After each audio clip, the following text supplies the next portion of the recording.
horizonte os homens escondem os sonhos,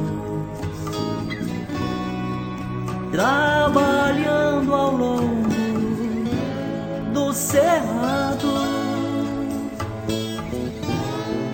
Uma mulher lavando a dor numa lágrima nas margens do rio Paraguai.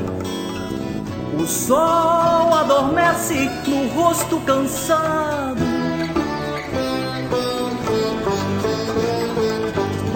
Uma janela aberta,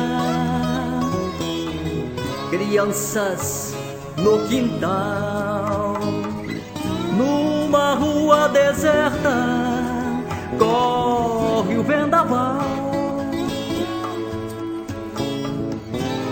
No país despedaçado, carnaval. No Ganges, em Delhi até o Pantanal, as chuvas começam oceanos no céu.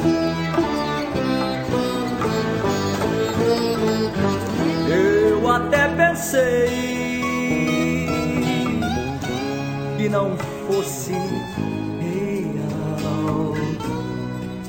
Tanta gente feita de sol e sal, alucinados, presos na crueldade da fome.